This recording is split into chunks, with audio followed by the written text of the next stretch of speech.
right, welcome. It's time for another My Love Me journey. And I know it's been a while since I've been on, but I've been very busy, but never too busy to take time out. And right now, we welcome you to Coffee Talk with Paula Gigi. That's me, for those of you who are here first time. And I have my cup of mushroom coffee, as you can all see. And so I'm going to be going ahead to start today's conversation with you because I have a little something to share about my Love Me journey. And I've entitled this thought today, Opportunity is Knocking, Open the Door.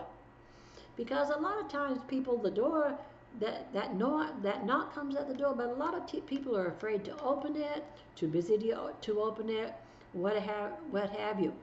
But everyone on this earth has the same opportunities as everyone else that is on this earth, but not everybody will desire to make an effort and work to the goal of improving themselves. And this is what this is all about. Life on this earth is not about us just barely existing.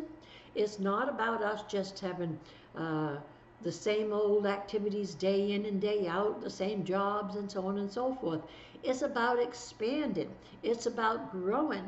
It's about being motivated because God, who is energy, who is spirit, who is life, light, love, so on, that created us in his image, the image of being able to be creative after him in our minds, because everything that God thought, he spoke. Everything God spoke, it existed. So be careful what you speak, all right? My journeys in life have taught me many things, like what I look for in true friends and how I like to explore. And I'm not satisfied to just accept the opinions of others.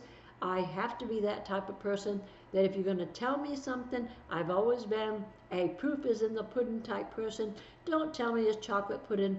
It even may look like chocolate pudding, it may smell like chocolate pudding, but until I taste it and desire the taste of that dark chocolatey flavor, then it's not chocolate pudding. So like the people who say you can take this to the bank about opinions, they have many opinions out there, but you better not take all of them to the bank because some of them are going to get you into trouble, all right? Anyways, keep an open mind. Weigh out the matters that are before you because it's important to your own survival in this life. If you jump too quick into something, it could be dangerous, all right? So when after many years of seeming failure in my outlook on life, I began to work at changing, the first things I realized was I needed to stop blaming everyone else for my chosen mishaps in life. I was following others and not listening to my own heart. Everyone wants to kick the dog because he's in the way, instead of realizing it's best to just walk around the rut in the road and keep focused on the road ahead, and eventually, guess what? The road will get better, all right? When I was a kid, I had a yo-yo. How many of you out there did that and maybe even now still do that? And I wasn't very proficiently talented as others when it came to using that yo-yo. But I surely did a well job in its basic usage of up and down and up and down and up and down. That was easy. Life is like that. We get the basics down and we figure just because we basically fit the picture that everyone else is in, we're doing fine. However, the people who get recognized are the people who dare to step out of the normal practices, and like the proficiently talented yo-yo folks, they become a beacon of light that says, hey, you don't have to do it the same old way. Get brave, try this. And then when they try and develop that step, then our goal then is to keep the focus of the next possibility of a new goal. I used to watch them do the cat in the cradle and all that stuff. I couldn't do that stuff no matter how much I tried. But that didn't stop me from still trying. You make a goal, set forth toward that goal, and if you can't conquer that goal, then take that goal and make something else out of it for another goal. Goals in life are important. A vast majority of people that I know have no goals. They just get up and live life. They're kind of like the dog that's in the way. They just lay around, do nothing, and woe is me, woe is me, woe is me. Nobody loves me. I'm going to eat some worms. All right? I've always been one to set goals, and I think it's of a purposeful goal. That is, anything that I've set a goal for has never failed me, especially once I focused in on it. One of my goals for years has been dieting, and whatever reasons that I did it for, like whether it was for the doctors or because it was a new diet or because I was just tired of myself and how I looked, you name it, I probably thought it, and I'd already been there, done that. However, finally I got tired of all the games I was playing, and I decided if I wanted to live good, long, healthy life, I'd better get busy and do something about it. Well, I did just that. I researched and became a health nut. I waded through everything I could get my hands on, like Prevention Magazine and Natural Healing Remedies and oh, I can't even think of it now, but instead of the needles, I did the pressure. Anyways, you know where I'm going. My mind doesn't always remember everything. All right. Anyways, once again, that silly yo-yo got in the way.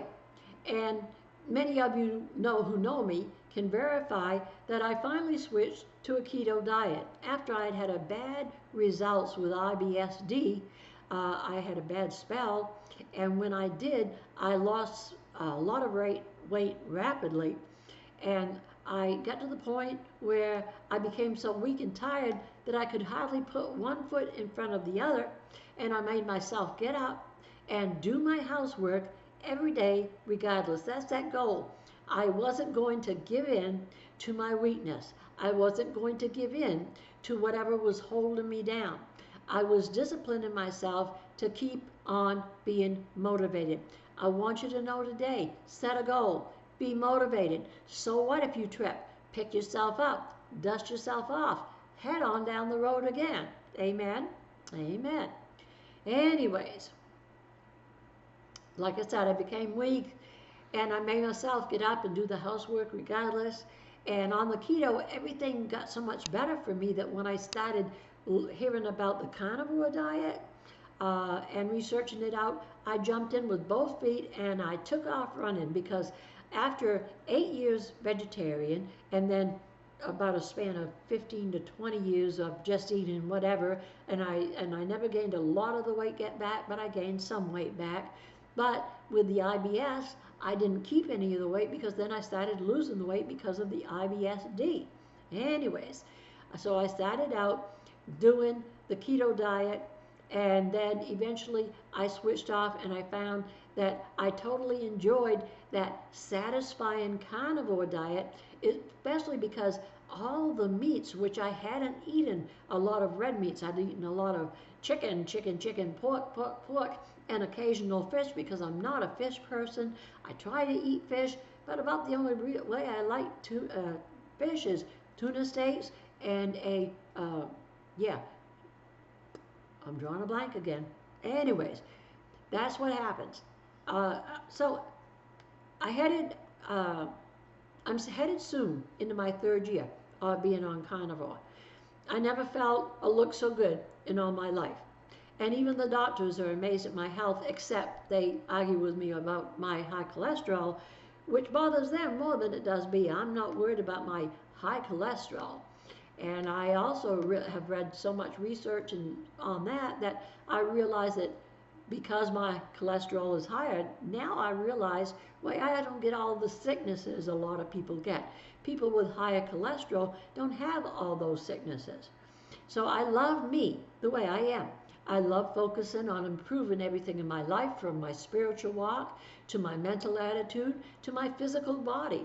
And I've decided that I'm going to aim for being 100 years old with awesome health, mental clarity, mental excellence, spiritual application to all of my life, and to be used to inspire others to do the same. You see, loving you is about never giving up. Don't give up. Like I said, pick yourself up, set another goal, keep going forward. No matter what others may think, they aren't in your shoes and they can't feel your frustration, your pain, or whatever else you happen to be going through. So they truly don't have the right to tell you what to do. Even the ladies in my Zumba class that I attend are amazed at my youthfulness, my positive attitude, my encouraging words of wisdom, and so forth. First, you must heal yourself. Then you can reach out and help heal others mentally, spiritually, physically, and whatever the way or capacity they need you. And so that's my thought for today on my Love Me journey. Because you must love yourself first. You must take care of yourself first. You must set goals, aim for them, and keep going. My biggest goal right now, and many of you may have noticed this, I've mentioned this before, but I had some dentures done a little over a year ago. They've never fit my mouth. And now I have to talk and practically hold them in place with my tongue because the gels just don't work. And I've noticed that in my speaking, I don't speak as clearly. I listen to my videos and I think, well, I guess my numbers are going down because nobody's understanding what I'm saying because I can't even understand sometimes what I'm saying. But listen, if you're out there right now and you're listening to these videos, and if you're hearing the end of this message, I would like you to leave me a comment below and let me know if you were able to understand everything I was saying, and if not, how much of what I spoke did you listen to and understand? You know, give me a percentage, 25%, 75%, what have you, just so I can have an idea. And well, I didn't drink much of my coffee, but it's still here and it's still hot. So I'm going to close. I want to thank you for being here with me on Coffee Talk today as we talked about the fact that it's important for us to set goals and to live right, and don't let that door of opportunity be shut. Open the door of opportunity. Walk through. Win, win, win. Get your victory. Have a wonderful day, and if you like this video, please, please, please leave me comments below. Thank you. Bye. Thank you.